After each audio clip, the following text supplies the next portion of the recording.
So the question is, what happened to Joan Risch? Where did she go? There are several possibilities. One is she made herself disappear. She plotted it, she planned it, and she fell off the face of the earth. Another one is that there was a man hiding in her garage, whoever he was, broke into the house, overpowered her, dragged her out. And that was the end of her, probably killed her, buried her someplace. The third possibility is she induced her own abortion. It was large, abortions were largely illegal at the time, certainly I think in New England. And having botched it, she walked out of the house stunned, traumatized. It happens a lot. People traumatized and mentally ill, people disappear. They fall into the earth somewhere. That could have happened. There is a fourth vague possibility that she was having an affair with the guy next door. The wife found out about it and killed her. But, the neighbor's home was never searched, and there was an extensive search. Let me give you the background. Late afternoon, October 24, 1961, Joan is a wealthy housewife. She lives in Lincoln, Mass., which is about 15 miles west of Boston. The only clue police have was a trail of blood that led from her house, her kitchen specifically, to the driveway, to the family car. That's it. There's no other clues.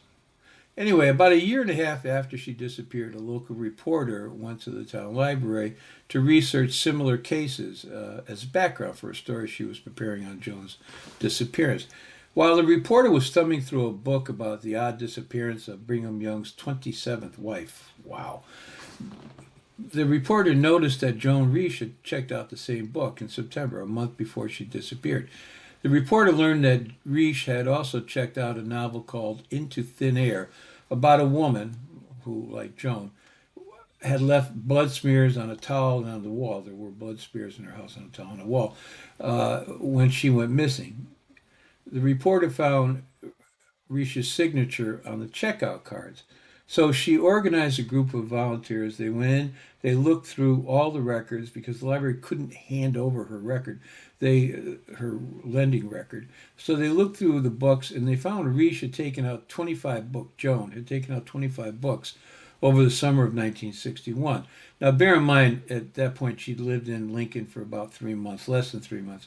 And almost all of the books had something to do with missing persons. The themes included orphan girl vanishes, man stages his own disappearance, woman flees from her home to begin a new life, man runs away to escape problems, wife disappears without a trace, a schoolboy vanishes on purpose. This led a lot of people to believe that she had staged her own kidnapping and disappeared voluntarily.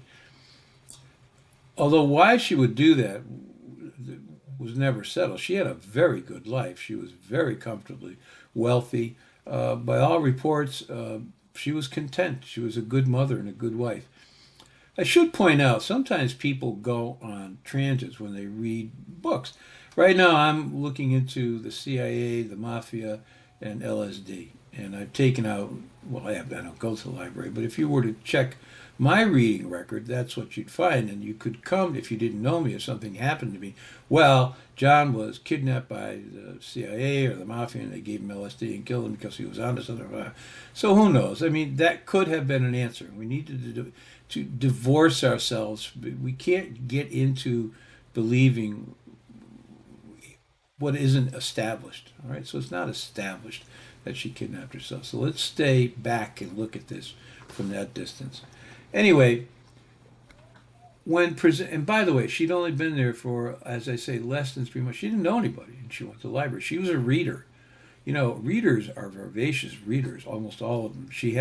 And she was like that. She read books constantly. So uh, she had no friends there yet. So that could explain something.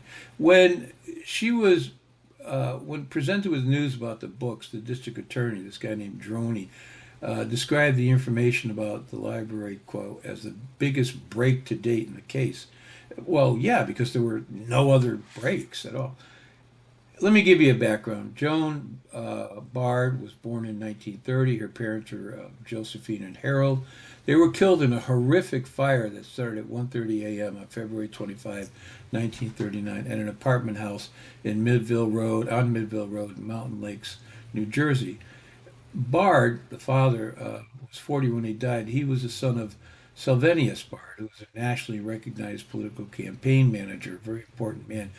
Harold was a well-known resident in the area for 30 years. He was a very highly decorated veteran from World War One. He had worked as a salesman for the Reading Iron Company. His wife, Josephine, whose name was Dahmer, her maiden name, was a native of Brooklyn, New York. They were married in 1924, and they attended the St. Mark's ME Church, a Methodist church, I guess. No one knows how the fire that killed them started, only that it started in the apartment. The blaze took 4 hours and three fire companies to put out. It caused them, in those dollars, 500 grand in damages. They both suffocated to death. The odd thing is, Harold was found in the kitchen holding the receiver to a wall phone. His wife was found sitting in a chair in the living room. Joan escaped death because she had gone to visit her grandmother in Brooklyn a week before. Why the 12-year-old would leave school to visit an aunt in the middle of the school week, nobody knows. But, so it probably isn't related. Anyway, after the fire, Joe went to live with her mother's sister Alice and her brother-in-law Frank Natras. Natras was at 38, and they lived in New Rochelle, New York. Frank and Alice were married in 1926. They had three sons, uh, three boys, and they took care of Joan. Frank Natras was the author of the 1939 song, I'm the Son of a Legionnaire. Joan's relations with the family in New Rochelle were described as devoted, so much so that in high school she changed her surname to Natras. However, Joan told her husband that she'd been sexually abused as a child by her uncle, um, who also had assaulted her a week before she was married.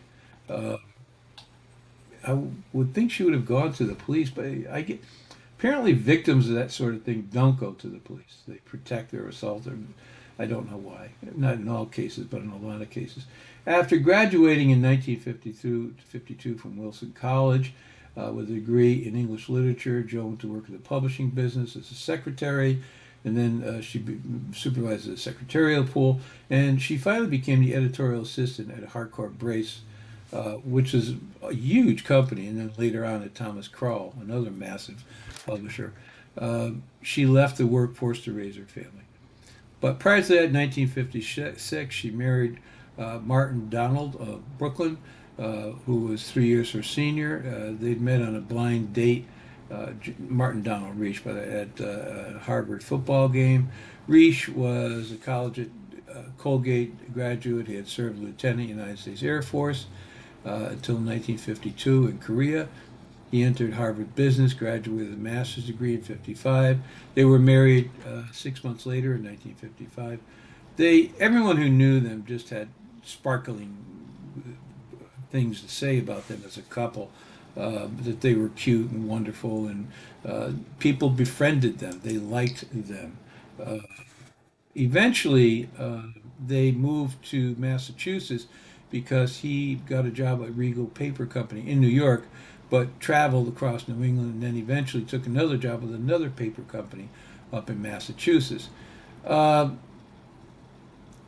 the husband was said to be an exceptional man, bright, handsome, but distant, not a guy who was close to anybody. They moved to Ridgefield, Connecticut in 1958 and had their first child in 1959. In Ridgefield, she made friends with people. She was part of gardening clubs and so forth. She was a steady customer at the library there. Uh, there was a Dr. Theodore Stafford, the Risch family physician in Ridgefield, Connecticut. He delivered the boy. He said that Joan was emotionally and physically well. There was nothing abnormal. She appeared to be very happy. Um, Her husband now was working for Fitchburg Paper Company in Massachusetts. Um, but he was said as, again, a serious young man. They hired him in 1960. He worked hard. They found a place in Lincoln, which is not far from where his factory was. Lincoln was a town of 4,000 people. They purchased a big white brick trimmed home on Old Belford Road. They paid 27,500 for it, around 300 grand today. The house was owned outright by Joan. The husband wasn't on the deed. I don't know why. After Joan disappeared, Martin had to sue to take legal possession of the house, which was set back from the road. It was surrounded, so that you understand the situation, by evergreens and trees. You couldn't look directly in the house from too many angles. Anyway, they moved there in 1961. Martin was earning $15,000 a year. It's about $125,000, $130,000 today. By the way, the average salary in Massachusetts at the time was around $6,000. So they were very, very comfortable. He was gone most of the time, sometimes 4 or 5 times a week. He didn't have many contacts in the community. He didn't see his children very much. The babysitter describes him as cold and reserved. But it went beyond that. 2 men who shared an office with him said that he was distant. They didn't know anything about him, his personal life, or anything else. He simply didn't talk to them. They never heard him talk to his wife on the phone. One said he was all business. He was not at all social. Doesn't mean a lot. I mean, there are all sorts of people that make up the world, aren't there? He on the morning that Joan disappeared, again, August 24, 1961, Martin got up early, as he always did. He left the house by 6:50. He drove to Logan Airport. He left his car there. He caught an 8 a.m. flight to New York, down to Manhattan. He covered New England as a salesman for the company, but they were holding their conference down in Manhattan. After he left, Joan woke up. She woke the children. She served them breakfast. She had an appointment with a doctor in Bedford, a dentist, Dr. Paul Goldstein, who had been recommended by Sabra Morton, a college friend of Joan's who lived in the town of nearby Lexington, a beautiful place. Joan took her infant son across the street to the neighbor, Barbara Baker, and she left her daughter Lillian in the car, a blue 1951 Chevy. Boy, how the world has changed. The dentist recalled that she was happy, she was in good spirits. Detectives also interviewed patients who were with her in the waiting room. They concurred with the doctor. There was nothing unusual about her mood or way at all. After the appointment, she and her daughter shopped at a nearby department store. The day before, she'd cashed a personal check for $40. She paid the dentist bill, $15. Can you imagine that? To fill a cavity, and spent $15 on groceries. At about the same time, 11 o'clock, a postman left some stuff in the family mailbox, which was down the driveway, not on the property, but on the road and the driveway. The milk was delivered up by the door. Police later interviewed the milkman, the postman. They said everything was fine. There was nothing abnormal or strange about it. Joan returned home.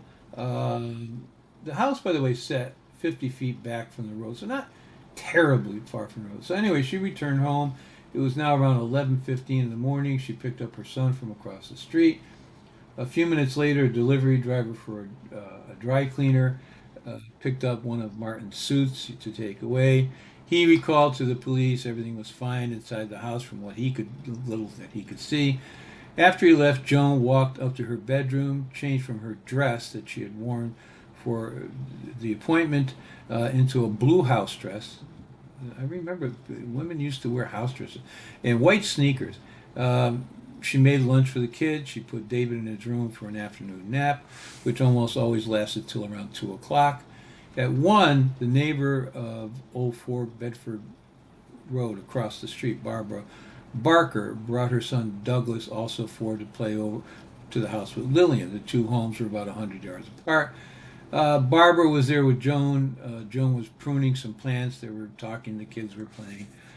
She put the shears back into the garage when they were done. Barbara Baker left her son there and returned to her own house. Now, just before 2 o'clock, Joan took her children back across the street to Barker's house. And she said, "Look, I'll return shortly. I have some stuff to do." Her daughter Lillian and the Barker boy played out in the back of the Barker house, where they had no view of the Risch house. But around 2:15, Barker, the neighbor, briefly saw Joan. She was wearing what she thought was a trench coat over her clothing, and she said, moving quickly across the driveway, carrying something red with outstretched arms from her car towards the garage. It isn't clear. Another neighbor, Virginia Keene, said that she may have seen another car parked in the Risch driveway at around 3:20. Mrs. Keene said that after her child got off the school bus, she saw an unfamiliar car, possibly a General Motors car, dirty, two-toned, with one of the colors being blue, in the driveway. About 5 minutes later, two people who lived on a nearby street said they also stopped while driving up Bedford to let a car back out of either Keene's or Risch's driveway. Bear in mind now, people are recalling these incidences several days later, and what I just told you, a lot of it's weak at best. Maybe I saw a car pull out of somebody's garage. I don't remember who. Could have been Risch. It could have been Keene's. The lady Keene and her daughter, who had walked up to the school bus, said, "I think we saw a car there." So none of it's rock solid. Barbara Barker, again, she's the woman across the street, took Lillian back to her home at around 3:40 in the afternoon. She assumed Joan was in the house. She walked the girl to the side door that led into the kitchen, and she left to go shopping. When she returned home, it's now around 4:15, Lillian came back to the Barker house, and she said, "Mommy is gone, and the kitchen is covered in red paint."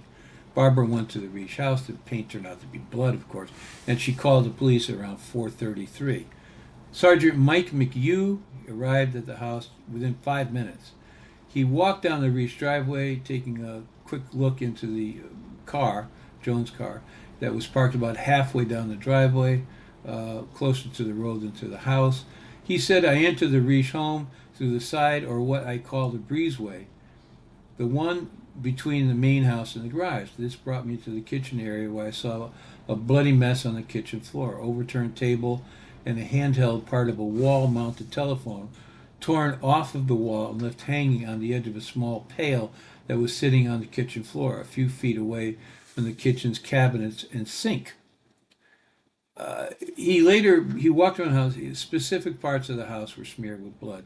Not a lot of blood, drops, spots, but they were smeared in some places. So it looked like there was a lot of blood to the average person, making the situation seem much more worse than it was. Another policeman on the scene later said it looked more like a serious nosebleed than anything else. An ambulance driver who was there agreed with him. Later, detectives said that possibly the kitchen bloodstains may have resulted from a struggle, since they seemed to be consistent with someone staggering around the house trying to support themselves following an injury. Smeared blood was found from the baby's room to the kitchen, where more blood was found on the phone, the handheld phone, that had been ripped from the wall. There was blood in the finger holes of the telephone dial, and that was later to be determined to be type O and probably belonged to Joan. It matched with a blood-stained tissue found in the pocket of a leather jacket she'd been wearing several days before she vanished. In fact, all of the blood in the house was type O. So that doesn't necessarily mean it all belonged to her. A lot of people have type O blood, normally Northern European descent. A roll of paper towels was on the floor. One had been used to wipe some blood up, possibly by hand. A coverall and pair of underpants belonging to David, the boy, were on the floor. Both of them were bloodied. Detectives determined that the coverall appeared to have been pressed onto the floor as if a heavy weight had been laid on them. More blood was found on her car trunk, but at the very center of the trunk. So the right rear that's important. I'll tell you about that in a minute. The right rear fender, the left side of the hood near the windshield, also had blood stains. Police managed to create a reliable set of Joan's fingerprints, and from that determined that some of the prints smeared in the blood didn't belong to her. It could not be determined where the bleeding may have started, upstairs, the kitchen, driveway. So all possibilities supported by the evidence. The thing was that despite those, so that means that somebody, when she started to bleed out or whatever happened, there were two people in the home. It was an adult print that they found, so it wasn't the boy's print. The odd thing was, despite the large blood smears on the kitchen floor of the parts of the house, there were no bloody footprints. Despite the appearance of a severe wound, the total amounts of blood amounted to merely half a pint. That would not have suggested any life-threatening injuries. The policeman said, "My first thought was that I had a suicide on my hands." This is McHugh, the local policeman. And that I would soon find her somewhere in the house, probably in the bathroom. That's usually where you find them. People have killed themselves. Anyway, I searched the house from top to bottom, avoided the bloody areas. I searched the cellar. Nobody. I went outside and walked around the house. Nothing there either. So I figured she must be somewhere out in the woods. I knew that I needed help, so I contacted the desk and told John, who I guess was the policeman or something, the chief, what I found, and asked him to contact the chief and to let him know what was going on, that I was going to need some search parties for the woods. I remember saying that I thought he should, quote, pull the plug, meaning he should call the whole damn department. At that point, there were 4 full-time officers on the force and maybe 5 auxiliary cops were members. In the meantime, still operating on the attempted suicide theory, the police phoned local hospitals. They asked if anybody came in matching Joan's description that should be called, or was there anybody admitted already who matched her description, but there wasn't. Also, the phone, they called Martin Risch down in New York, and they said, you should come. They didn't tell him what happened, just he should come back as soon as he can. And he caught a flight back to Boston. Sergeant Daniel Desmond, he was a fingerprint expert for the state police. He claimed he shut the site down to everybody, and he spent 3 hours collecting prints, photographing the crime scene, and when he was done, he allowed everyone back in. The state police lieutenant inspector Harness, he said, "We went through the whole house, letters, clothing, everything. We looked from attic to cellar, too. We checked all the drawers in the baby's room. We worked searching the house until 5 p.m. the next day, and then we began another search 3 hours later at around 8 o'clock. That went on all day. We found hair, but none torn during a struggle." The state lab found out the hair was already on the floor, and then the blood fell on the hair. So it hadn't been, as an example, pulled out during some sort of a struggle. But even that's not unusual. I mean, there's 2 children running around this house. If you've ever had kids, well, all sorts of weird things are in your house the first 5 years. 4 letters were in the mailbox. No one had touched them. The kitchen telephone directory, it was called a phone book for you younger people. All of them across the country, the first page you opened, there was a sheet to put emergency numbers on. Anyway, nothing had been written down, but the book was opened on the counter and pressed open to that page for emergency numbers. An empty liquor bottle and empty beer bottles were found in the trash. Martin Risch explained that he and his wife had drunk the liquor bottle, but he had no idea where beer came from. Neither one of them enjoyed beer or ever drank it. Joan's trench coat, the one she had worn to the dentist that morning, was found in the closet, but a cloth coat was gone. Her pocketbook was there as well, and it was intact and nothing was missing from it. Patrolmen searched the neighborhood and were told by several neighbors that around 2:45 that afternoon, a woman wearing similar clothing to what they thought Joan was wearing, with a kerchief across her head, tied under her chin, had been seen walking down a road, Route 2A, a pretty busy road, towards Concord, Mass. Concord and Lexington are so close by. She appeared to be wandering. She was hunched over, they said, as if she was cold. She appeared untidy. Everyone agreed she appeared untidy. A similarly dressed woman, but this one with blood running down her legs, was seen on Route 28, walking on the median strip in the middle of the road in Waltham, Mass, around 3:15, 3:30. She, too, seemed disoriented. She seemed to be cradling something to her stomach. Another sighting around 4:30 had a woman walking along Route 128. It was 60 degrees that evening. It was very warm by New England standards, but the woman was wearing a scarf and a long winter coat. All 3 locations that I just mentioned are exactly 3 miles from the house where she disappeared. There weren't any more sightings because it got dark then just before 5 o'clock. So that explained a lot. I checked. Before the day ended, a Bedford motel owner called. He said there's a woman who registered as Patricia Richardson here at 4 o'clock. She didn't have any luggage. She left a $5 bill in the bed for a tip. Martin Risch went there, the husband. He couldn't identify the handwriting. It turned out the woman who was an excessive smoker, Joan Risch, really hated cigarette smoke. Anyway, they eventually found out that this lady had been to a VA hospital and she was an outpatient. So that Cambridge cab driver said he picked up a woman near the Harvard Bridge. She was confused, repeatedly changed directions. Again, she pulled $5 from a paper bag. It turned out that it was probably the same woman who did that, so it wasn't her either. At the end of the day, the attorney general, the district attorney, this guy Droney, told the press, "We've never investigated a crime where a man went into a house, attacked the victim, then carried her away with him." So, State Police Detective Lieutenant George Harnos, the chief investigator in the case, immediately stepped forward and he contradicted Droney. He said, "Look, we don't know anything that there was a man there. We don't know that this was a sexual assault. The man, there may have been a prowler. We don't know." But by then, Droney had pretty much let the cat out of the bag, and they learned eventually what they suspect is someone may have learned that Risch was out of town, the husband was out of town 5 days at a time. A woman in the neighborhood said she heard Risch garage door open and close at odd hours before Joan vanished, and that the police discovered that a window in the garage furnished a full view of the house. And so they assumed that maybe there was a man in the garage waiting for Joan.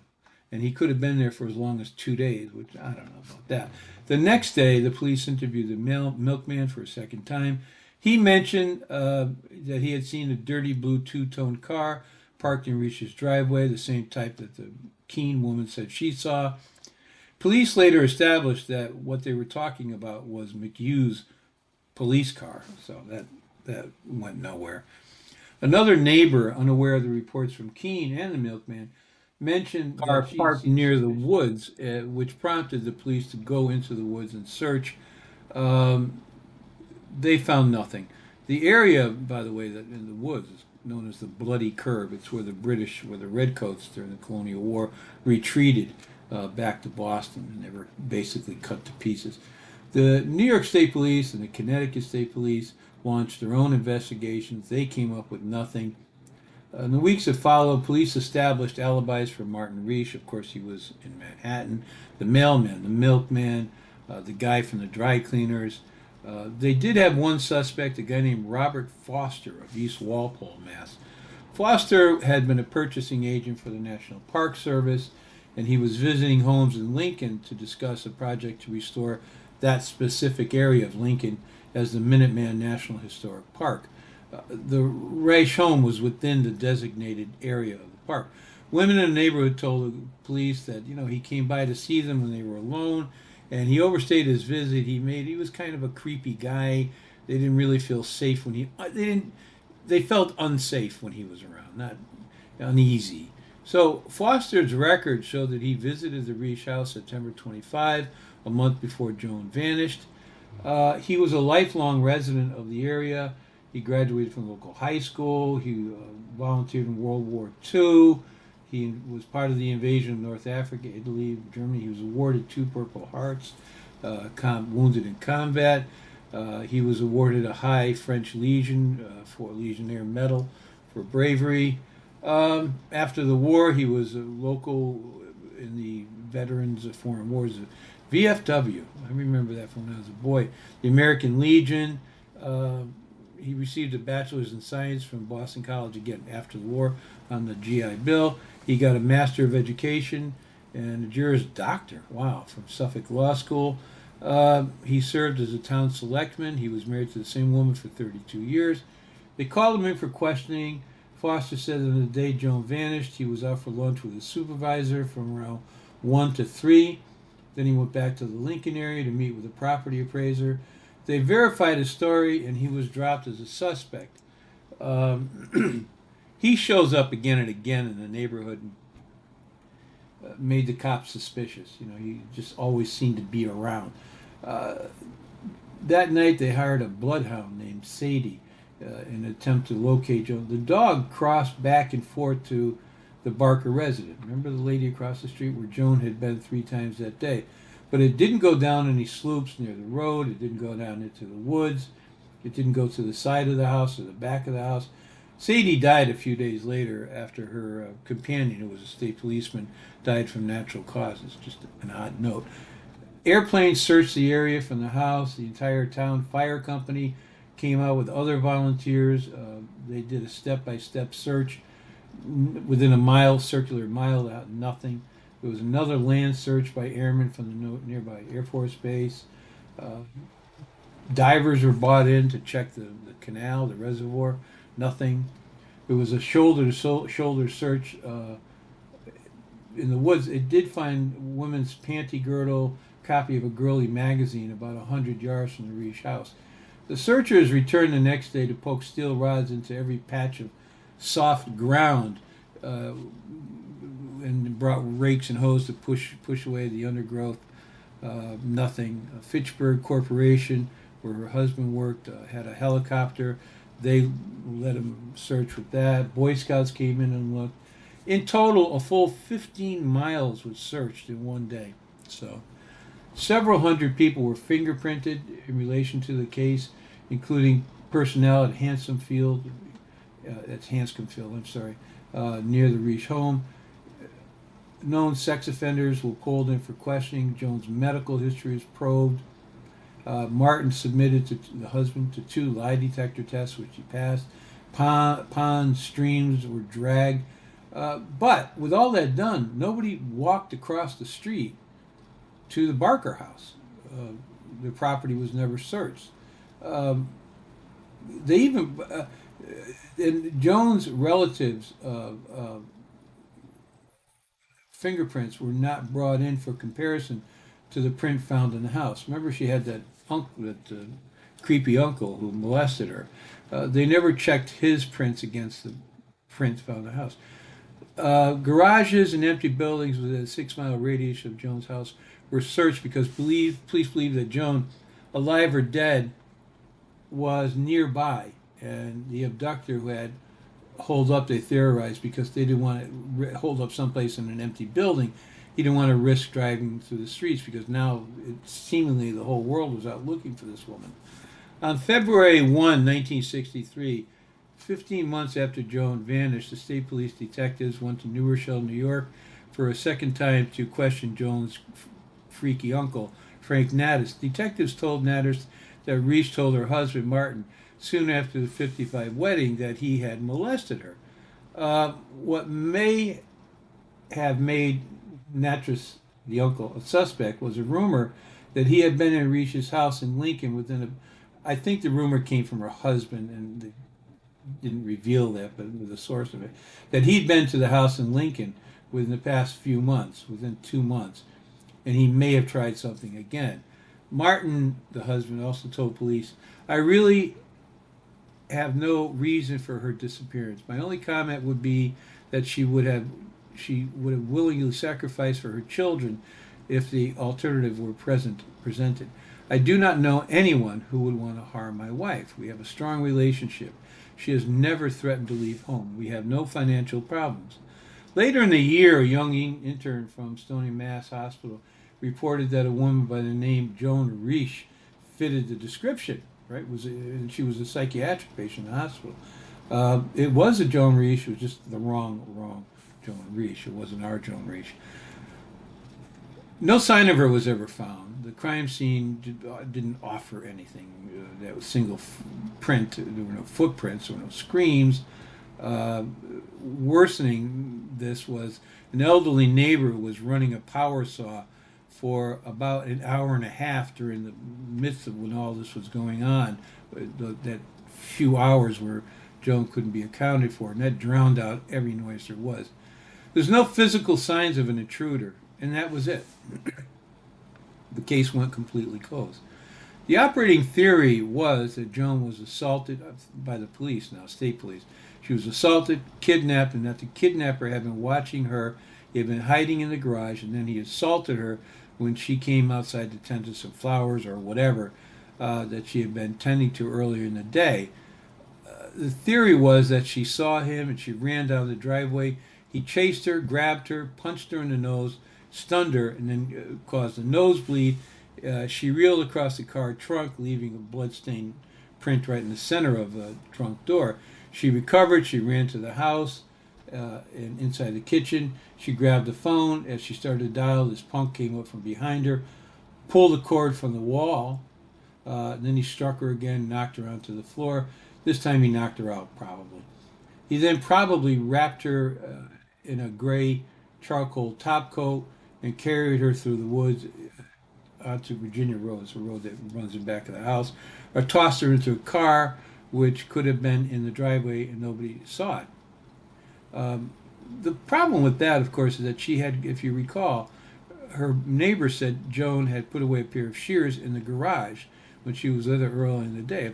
So if the guy was there, he had just only recently gone into the garage. Or it is possible, the police surmise too, that Joan may have fought her assailant and then agreed to leave with him when the assailant threatened to go upstairs and harm her child. Her husband says she would have fought like a tiger to defend her children. The county district attorney kept the case open and active until 1970, and they were kept an entire room in the DA's office with records of the case for years. The police and the DA held conferences on the case and tried to brainstorm it. Technically, the case is still open. The DA said it's also possible that Joan knew her assailant, and he said that she may have been able to escape. He said, "We have that bloody palm print, and we have a bloody fingerprint," the DA added. "They do not belong to Mrs. Risch. Someday we're going to find out who they belong to. I'm sure of that." You would think with the technology today, they might be able to do some DNA matches on it. Anyway, what Droney left out was the case may have been botched by infighting between the local police, the state police, the chief investigator for the case, the district attorney. There were a lot of cooks in the kitchen, in other words. There were a lot of fallings out. One guy wasn't talking to the other guy. So that may have had something to do with it, but I don't think it had much to do with it. I mean, it seems to me the local authorities were very determined to come to an answer to this. And I mean, they kept an entire room in an otherwise small town hall closed off just so they have her records. Another theory is that she was assaulted and then she's in a daze, and walks out of the house, fell into an excavation pit near a new highway that was being built, and that she was accidentally covered up when they filled the pit. Then there's the dark side. It's within the realm of possibilities that she staged her disappearance. However, Sabra Morton, again, her college friend who lived nearby in Lexington, said that to her, Joan seemed happy and pleased with her life. "I think Joan is almost certainly dead," Morton said. "She never would have left her family on their own." The local rumor was that Joan was killed in a lover's quarrel. I mean, there's always going to be rumors, and there's a good-looking woman involved. She is a quarrel by a man she was having an affair with, and the rumor says the man may have been her neighbor, Bill Barker, the husband of Barbara Barker. Again, the lady across the street she left her child with that day when she disappeared. Police later claimed that a spot in some woods near Lexington where Joan was buried was looked into. The woods happened to belong to the Barker family, William and Bob Barker. That spot was checked. They found nothing, but something had been buried there at some point. So who knows what it was? The question is, why would you bury something in a patch in the woods? Another theory was that Joan's disappearance was a result of a botched abortion, with the only evidence that the theory being a coat hanger, which was found in her car, but it wasn't a bloody coat. Coat hangers were often used for abortion, but it wasn't bloody, so I don't know. State chemists announced that the blood they examined from the house may not have come from a wound. They sent samples to Harvard Medical. Harvard wrote back that it was menstruation, blood from menstruation, that consistent with a sudden hemorrhage. And hemorrhages often, when unexpected, suddenly can result in amnesia. Some of the blood they found did come from her head, however. But there's no evidence that she was pregnant at all. But the botched abortion may well explain the claims by locals that they saw a woman who looked like Joan, bloodied about the legs, clutching her stomach, staggering down the road. A botched abortion could also explain Barbara Baker's claim that she saw Joan in a trench coat carrying something outstretched in her arms as she walked from her car to the garage. In 1975, the Risch home, was eventually sold and picked up and relocated to Lexington, the next town, to make room for the Minuteman Park. Martin Risch moved to another house and never discussed the case. The former police chief, Leo Algio, he said, "I thought they'd find a body or bones or something. Things do turn up, you know. People don't disappear without a trace. This is one of the things that I would most like to see happen before I pass on, to have some resolution to that. It's sort of a stone around my neck." He added that that he had his own theories about what happened, but that he would keep it to himself. I would be curious what that was. In 1964, the skeletal parts were found by a schoolboy near the Lincoln Lexington town lines. They included a lower jaw, most of the teeth, parts of the vertebrae, ribs, an arm bone. Medical examiners said that if the police searchers could find the pelvis, they might be able to identify whom the person was, but it would still be difficult. However, the bones, whoever they belonged to, it turned out they didn't belong to her. The state police lieutenant Frank Joyce, who later headed the Risch probe, said investigators processed nearly 5,000 sets of fingerprints trying to match the bloody thumbprint found in the Risch kitchen. The one suspect in the case, Robert Foster, remember that guy? He died in 2014 at age 94, proclaiming his innocence. The Barker family moved to nearby Hanover, Mass. in 1964. Martin Risch stayed on with the paper company, and he hired a housekeeper to take care of the kids. Life went on. He never had his wife declared dead. It never changed his phone number in case she called. He died in 2009 at age 79 after a very long illness. So it's a sad recorded this. I took the time to find the books that Joan Risch took out of the library. There are two questions I have. How do we know she took them out? In those days, I know this is a fact, I remember, library cards were paper. They were slipped into the back of books, and the librarians had one of those metal stamp things, and it told you when the book was due back. I mean, they didn't go through an enormous process to check out who you were. You said, "I'm Joe Smith," and they said, "Fine, here's a library card." They were happy to have you there. How do we know her husband didn't check these books out? How do we know she checked them out? How do we know somebody didn't steal her library card, take out these books, or they borrowed her library card, as an example, and took out these books? We do know that one book, Immortal Queen, a novel of Mary Queen of Scots, that was found in her home. She took that out on October 16th. So, and she read actually two books about a biography of Mary Queen of Scots as well. So, there's that. But just something to consider. I did try to find the neighbor, the Barker family, just can't do it. I found the son. I have no idea what became of those people. I'm curious. Anyway, let me here's the books that she took out on the Risch family card. So it's not her card, on the Risch family card. April 20, 1961 through October 16th. The Legacy, a novel about a boy who leaves the military academy and hides in the woods. April 20, next day, April 21. The Hollow, a thriller about a woman who kills her husband and arranges for her fingerprints to be disguised. April 29, a biography of Mary Queen of Scots. April 29, The Age of Innocence, Edith Wharton, good book. April 29th, The Hunt for Richard Thorpe. A schoolboy disappears on purpose. A book he had been reading is a clue. I see a book the boy had been reading is a clue. May 11th, Into Thin Air, a woman disappears. A towel and blood smears are clues within the story. April 11th, same day, The Third Rose, a biography of Gertrude Stein. May 20, rather, The Hollow by Agatha Christie. I know that book. It's a book about a staged murder by a pool. Um, Interesting. There's a book, Gifts of Passage. It's about Africa. Four, as I recall, four short stories about Africa.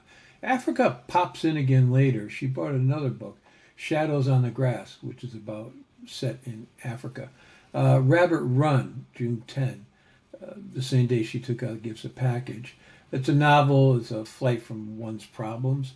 Breath of Air, I couldn't find anything about it. June 26th, also, Death of the Heart. An orphan girl disappears. Joan considered herself an orphan, and if you look in the newspapers about her, uh, several stories refer to her as having been an orphan. Uh, I get technically she was. June 26th, same day, Japanese Inn, historical book, couldn't find anything about it. July 6th, Mostly Murder, the autobiography of a leading authority concerning murders and disappearances. I will have to get that and see what that was about. July 6th, same day she took out the other book about mostly murder. Field Guide to Trees. July 20, Week on the Concord and Merrimack Rivers. It's by Thoreau, so I don't think there's much there. I told you August 2, Shadows of Grass, an African fiction book. August 2 also, Poetry and Experience. Uh, she had, an advanced degree in English, so that essays about poets. Uh, August 2, The Screaming Rabbit, a mystery novel in which a man disappears without explanation. August 18, World Enough and Time. Nothing there. I looked. September 16th, The 27th Wife, a biography of the wife of Bingham Young, who disappears. Brigham Young, rather, disappears. October 2, The Proud Possessions. It's a book on art collecting. October 2, Incense of the Idols, novel about a woman who flees to Paris and then New Zealand,